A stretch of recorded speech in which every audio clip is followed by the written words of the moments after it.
আমার প্রিয় ছাত্রছাত্রী, তোমাদেরকে শুভেচ্ছা আর ভালোবাসা জানিয়ে শুরু করছি।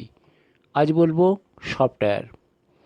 সফটওয়্যার হলো কম্পিউটার ও অন্যান্য ডিজিটাল ডিভাইসকে কাজ করার জন্য প্রয়োজনীয় নির্দেশাবলী, ডেটা বা প্রোগ্রামগুলির একটি সেট। এটি হার্ডওয়্যার যেমন কম্পিউটার, প্রিন্টার ইত্যাদি থেকে আলাদা, যা একটি শারীরিক যন্ত্র। সফটওয়্যার বিভিন্ন প্রকারের হতে পারে, যেমন সিস্টেম সফটওয়্যার এবং অ্যাপ্লিকেশন সফটওয়্যার। সফটওয়্যার কী? সফটওয়্যার হলো নির্দেশাবলী, ডেটা বা প্রোগ্রামগুলির একটি সেট যা কম্পিউটার এবং অন্যান্য ডিজিটাল ডিভাইসকে নির্দিষ্ট কাজ সম্পাদন করতে সক্ষম করে। সফটওয়্যারের প্রকারভেদ। সফটওয়্যার প্রধানত দুই প্রকার: সিস্টেম সফটওয়্যার ও অ্যাপ্লিকেশন সফটওয়্যার। সিস্টেম সফটওয়্যার কি না, সিস্টেম সফটওয়্যার এটি হার্ডওয়্যারের সাথে সরাসরি কাজ করে এবং অ্যাপ্লিকেশন সফটওয়্যারকে চালানোর জন্য একটি ভিত্তি তৈরি করে। উদাহরণস্বরূপ অপারেটিং সিস্টেম যেমন উইন্ডোজ, ম্যাক ওএস, লিনাক্স ইত্যাদি, ইউটিলিটি সফটওয়্যার ইত্যাদি। এখন সিস্টেম সফটওয়্যার আর একটা কাজ করে, মানুষের সঙ্গে মেশিনের যোগসূত্র তৈরি করে দেয় এই সিস্টেম সফটওয়্যার, হ্যাঁ, যেটাকে আমরা অপারেটিং সিস্টেমও বলে থাকি। অ্যাপ্লিকেশন সফটওয়্যার এটি ব্যবহারকারীদের নির্দিষ্ট কাজ করার জন্য তৈরি করা হয়।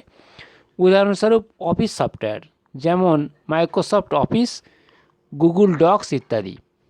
গ্রাফিক্স সফটওয়্যার যেমন ফটোশপ ইত্যাদি, মিডিয়া প্লেয়ার ইত্যাদি। সফটওয়্যারের উদাহরণ: operating system Windows, Mac OS, Linux ইত্যাদি। Web browser Google Chrome, Mozilla Firefox, Microsoft Edge ইত্যাদি। Office software Microsoft Office, Google Docs ইত্যাদি। Media player VLC media player, Windows Media Player. Video game FIFA, Call of Duty ইত্যাদি। সফটওয়্যারের ভবিষ্যৎ কী? Software প্রযুক্তি দ্রুত উন্নতি লাভ করছে। এর ফলে নতুন নতুন সফটওয়্যার এবং অ্যাপ্লিকেশান তৈরি হচ্ছে, যা আমাদের জীবনকে আরও সহজ এবং উন্নত করতে সাহায্য করে। সফটওয়্যার এবং হার্ডওয়্যার। সফটওয়্যার ও হার্ডওয়্যার একে অপরের উপর নির্ভরশীল। হার্ডওয়্যার হলো কম্পিউটারের শারীরিক অংশ, যেমন প্রসেসর, মেমোরি, ডিসপ্লে ইত্যাদি। আর সফটওয়্যার হলো হার্ডওয়্যারের নির্দেশাবলী এবং প্রোগ্রাম যা এটি কাজ করতে সক্ষম করে। অর্থাৎ সফটওয়্যার মানুষের সঙ্গে মেশিনের যোগসূত্র তৈরি করে। মোট কথা, সফটওয়্যার হলো কম্পিউটারের একটি গুরুত্বপূর্ণ অংশ যা হার্ডওয়্যারটিকে কাজ করতে এবং বিভিন্ন কাজ সম্পন্ন করতে সাহায্য করে। এটি আমাদের দৈনন্দিন জীবন, ব্যবসা এবং প্রযুক্তির বিভিন্ন ক্ষেত্রে অপরিহার্য। আমি একটি ছক দিয়ে দিলাম সফটওয়্যারের। সেটা হচ্ছে, প্রথমে হচ্ছে ব্যবহারকারী, তার থেকে অ্যাপ্লিকেশান, তার থেকে অপারেটিং, তার থেকে হার্ডওয়্যার। তাহলে ছাত্রছাত্রীরা আজ এই পর্যন্ত।